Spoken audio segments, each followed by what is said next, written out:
Hey YouTube, so somebody finally won the grand prize, which is the CLS bag. The grand prize winner is Marc Grecco. Marc Grecco, congratulations. Now, like I said before in the other video, once somebody wins this prize, I'm gonna open it up and go over it.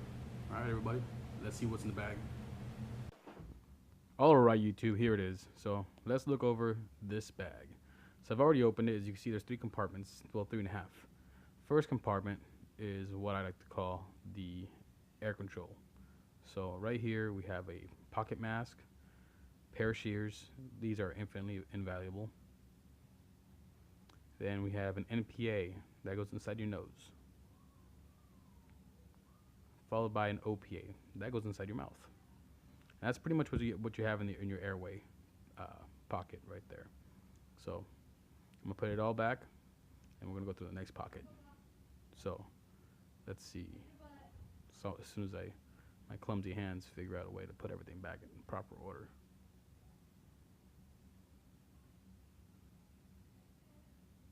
Okay, now let's go to the next bag, the next pouch.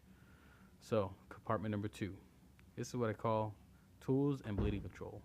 This is a tourniquet, well, a cat tourniquet. For those who don't know, this is stop bleeding from an extremity. Then we have some tape. Now this tape is it looks like a little dirty on the outside. That happens with this tape all the time when you put it in a bag, and it's not in a Ziploc bag. So it's not really dirty, it's just the way it gets on the edges. Then you have some hand sanitizer. You can never have too much of that. Now here comes some of the tricky stuff. Well, not the ace bandage. The ace bandage is not tricky. You have two size ace bandages, like you have two size tapes. So these are great to help with bleeding control and with stabilization of a broken limb. But now is the tricky stuff. I had some doubts about sending this out, but it's part of the CLS kit. This is a 14 gauge 3¼ inch catheter needle, fully sealed, as you can see, never been used, and it's used for something very specific. This is sutures. These are sutures, and they're used to stitch people up.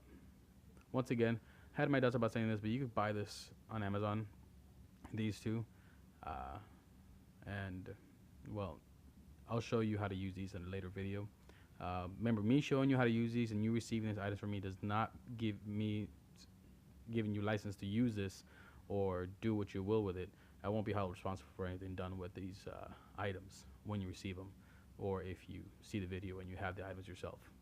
So as I put these things away, let me just explain a few things. Number 1 is you got to be careful with this stuff. 2, if it's sealed, keep it sealed until you have to use it.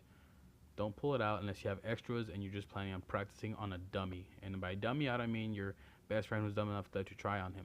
I'm talking about an actual dummy, like not alive, never been alive, stuffed mannequin thing. All right. Now it's good to know your aid bag. So in this case, a CLS bag. You want to go through it. You want to go over it. You want to know what's where, and you want to add on whatever you feel is important for you to take with you, such as certain medications or anything to help with, allergies or whatever you feel is more prevalent to your area. This is a hyphen chest seal. This is meant to seal around a chest wound or torso wound that for, say, gunshot wounds, such as penetrating injuries, to help keep the blood in the body. And it's a great seal, and it stinks like shit. Just throwing that out there. It's not a very pleasant smelling item because the adhesive is so strong and it seals even around blood. Now let's go into the final pouch, the big pouch. This is where you have your little owies and some major bleeds at the same time. So you have two kinds of bandages in here. You have your fabric, which is these, and the ones that you saw earlier, which are your vinyl band-aids. You also have your alcohol prep pads. And for those who are not allergic to shellfish, you also have your povidone or iodine wipes. And this is all to disinfect. Now here is another thing that's also infinitely useful is a cravat. You can use this, most people use these as bandanas, but they're actually used as medical instruments, such as splinting or sling swaths. This is an abdominal bandage, also used for abdominal bleeds or say your guts are hanging out of your body. Here is an Israeli bandage or TCB, which is it's a pressure bandage. It's used to help stop bleeding. Another tricky item right here, combat gauze or quick clot. This stuff is a little. I was very hesitant to send this out. Now this we get this in the army, but I didn't get this from the army. Um, Sam splints, also infinitely useful. I like to use them as cup holders, but that's just me. When I have plenty, I have spares, so I can use. And it has a few instructions on there on different ways you can use this to help splint somebody's, arm or leg. And then a larger Israeli bandage, great for, like I said, bleeding control of extremities. This is a larger one, so you can use it on more torso if you need to, but it's recommended for extremities. Let's see, is there anything else in the bag? I think that was it. Let's take a look. No, let's not take a look. So let's see. Anything else in the bag? Nope, that was it. Nothing else in the bag. So we're gonna put it all back.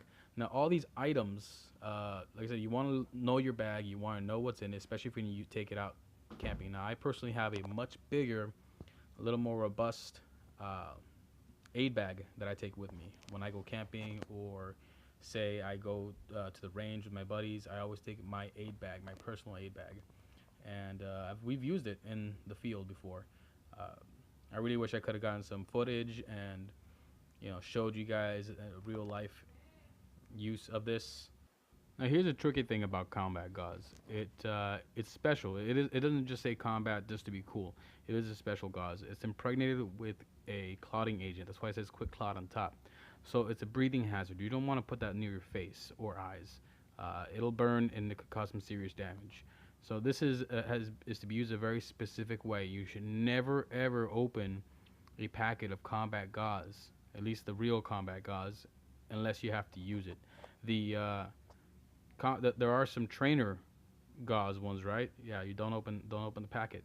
There are some trainer combat gauze that are colored blue, and it'll say trainer on it, which don't have the quick clotting agent. They're meant for practice. I'll show you with regular gauze how to properly use combat gauze. So, just a quick warning there, okay? So now you've seen what's in the bag. All right. So Marc Grecco, lucky guy, you won it. He paid attention, he answered the question, and he got the CLS bag. By the time this aired, it's probably halfway to him. He lives in New York, and I live in California, so it'll probably be a few days before he gets it. So, all right. Hope you enjoy this, brother, and take care. Subscribe or I'll haunt your dreams for all eternity.